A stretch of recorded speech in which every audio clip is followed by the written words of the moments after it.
Okay. All right. It's new here. We're gonna start on spring cleaning. Hey, haven't seen you since last year. Terrible jokes aside, thank you for joining me today. What I have here is some of my Nerf collection that I've collected over the years. I've got another tote sitting right here, and we're gonna go through it. I'm kicking off the spring cleaning season early. It is in the beginning of January. So here's the game plan. You're trying to get an escapee. So here's the game plan that I had going. I'm gonna go through, at least for the sake of this video, I'm gonna go through my entire collection and see which ones are worth keeping and see which ones are worth donating. Let's get this. Yeah, let's get that light on there for some better lighting. Is that better? I think it's a bit better. First out of the box is probably going to be one of the more ones I'm divided on. Probably one of the more comfortable blasters that I can actually put my hands on. The problem is that not only is it only one shot, but there's no mechanical anything to this. It's very balanced in the hands. You know what? I'm going to put this over to the side. Next one's probably going to be another pistol. This one is the Fire Strike, and as much as I like as much as I like this one, I think this one's probably going to end up going in the donate pile. There's no batteries in it. I never installed batteries on any of my blasters.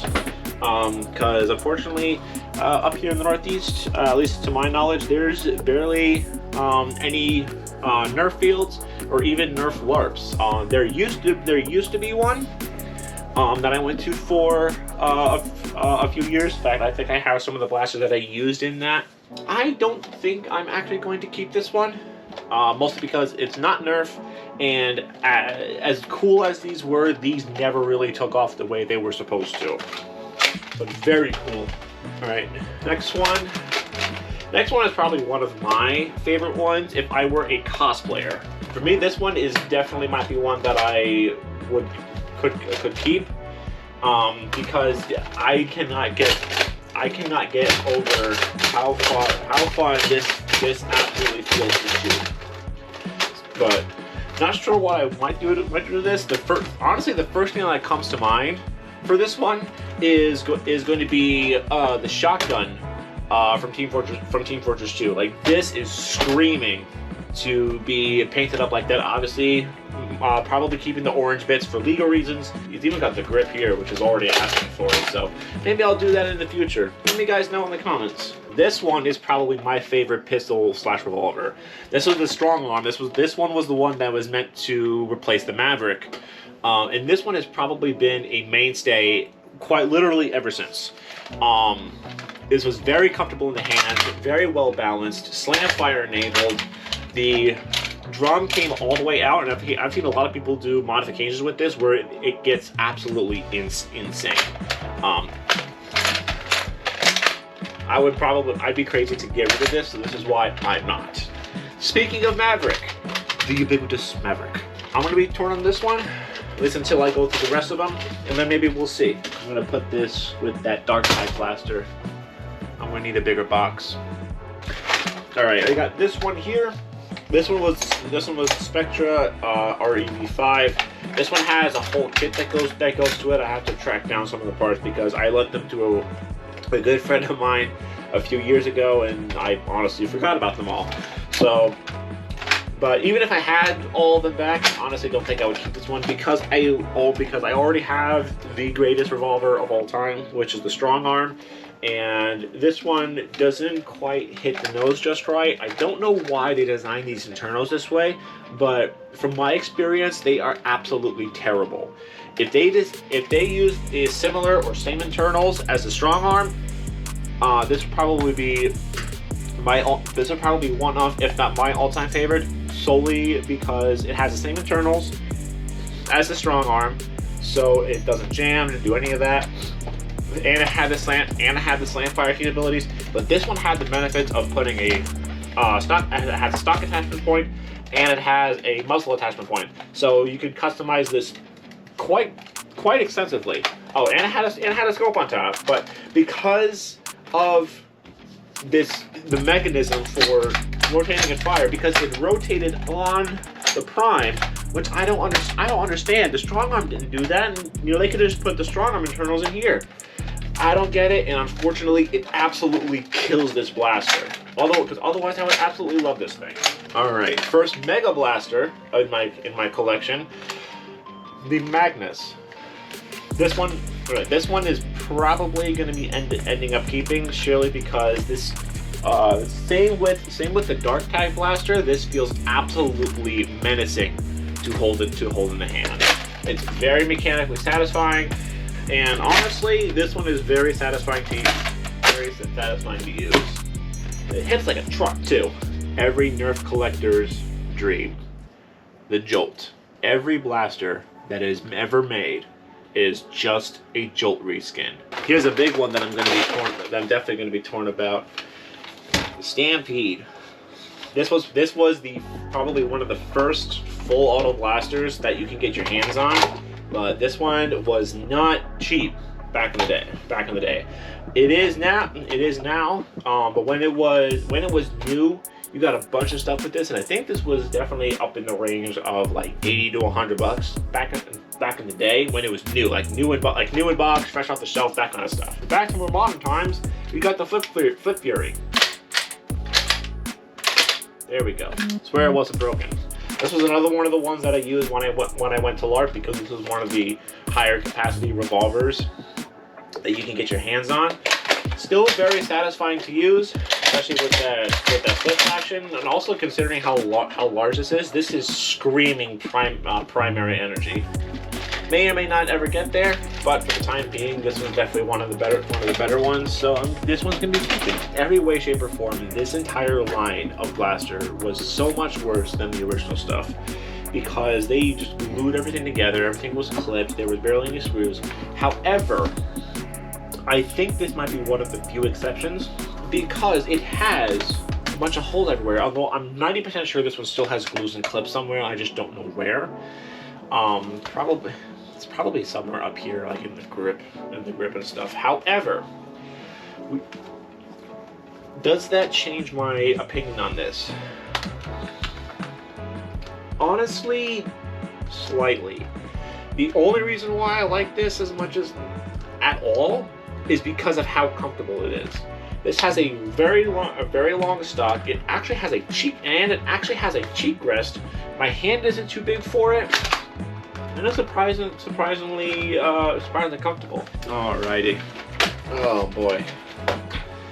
Where do I start with this thing? So this one is probably, bar none, my absolute favorite blaster. Because this, for me, ticks every single box, and it does it just right. You know, magazine. The only thing I would probably want with this one is a little bit more mechanical stuff to do with it, because the only thing I can do is stock. You've got your jam door up top, and obviously magazine fit itself. But this thing is so comfortable in the hands. I can't justify getting rid of this. I know there is a newer version of this one, so I might pick that one up. This one is going to be the one I'm keeping, but this is an absolutely amazing blaster. Outside of the stripe, I don't think they're ever going to top this. This one I'm keeping hands down, because this one is probably one of the most comfortable carbines that I've since put my hands on. God, everything is so dusty. Revolver. So you got revolver action going on, bolt action, and it behaves the way the revolvers are supposed to, because it basically just pulled this from the strong arm. It is only 5 shots, not 6, but I would absolutely love to turn this into a marksman's dream. All right, so next up we're gonna have this Destructor. This one is definitely going to be going into Donate because this is more or less an inferior strong arm. This one, as much as I like how much this one looks, I cannot get around this grip. My hands are way too big for this, and it really scrunches up like on my shoulder. So this one is going to go into the Donate pile. Up next, we've got another Dart Tag Blaster. As much as this one is pretty nice because considering that you can click through it manually, it's basically pump action. I was actually playing with this just a couple minutes ago, and I realized that the big thing that this thing is missing is a stock attachment point. I don't know why they didn't give it one, but that probably could be the big thing. I'm not sure if it'll make or break this one yet because I'm pretty sure there's a lot you can do with this cylinder. I'm not entirely sure. I never really heard of anybody doing much with this Dart Tag Blaster.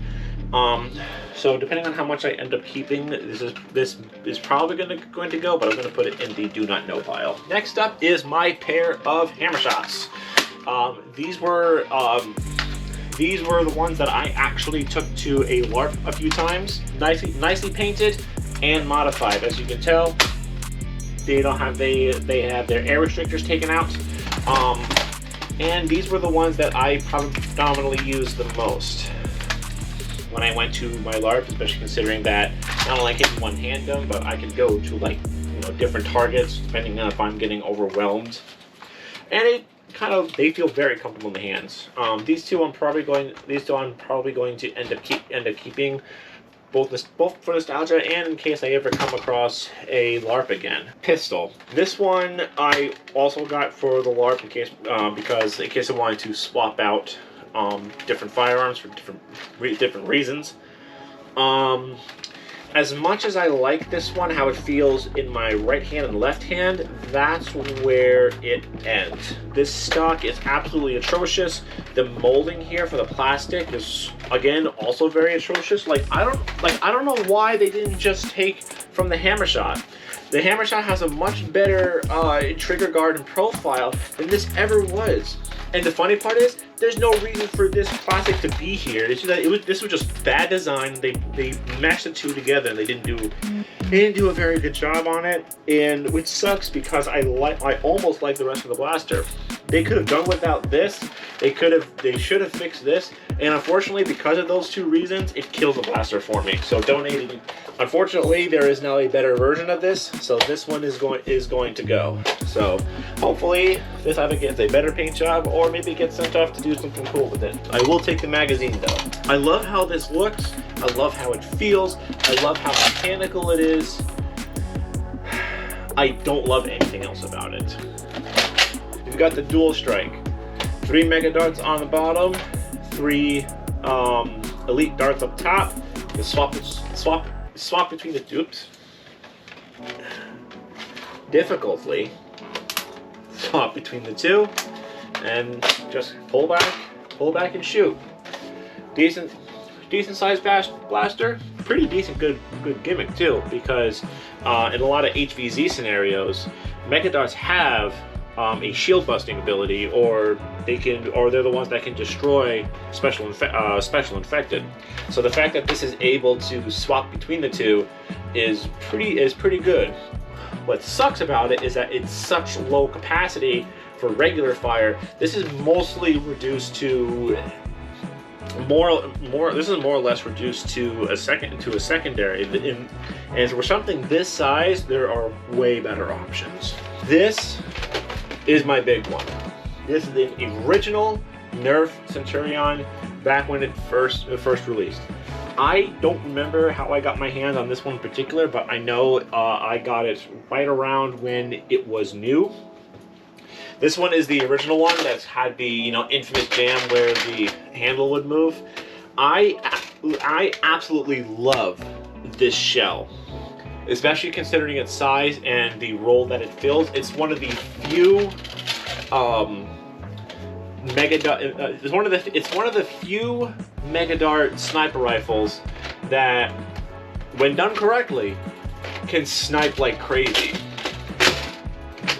And probably for that reason and that reason alone, I would I'm probably going to keep this one.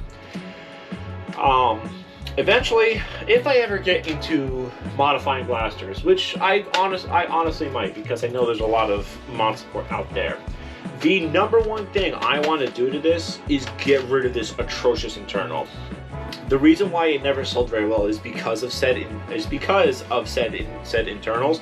Because this never did very well. The whole recoil thing is kind of garbage. So, first off, we got Mega Centurion, followed by Stampede ECS, Monorail, got the Magnus, good old Rapid Strike, Flip Fury, got a 1 strong arm, the AccuStrike Alpha Hawk, probably the only Elite 2.0, the Tetrad one, got the Walking Dead Shotgun Blast, got 1 Double Strike, my 2 Hammer Shot. I might go through this again, because looking at it, I think there are a couple more that I can cut. I'm gonna go through this again, make sure everything that I have here are the ones that I actually want to keep, and not, you know, are they holding on, or not just holding on to them for dear old sake.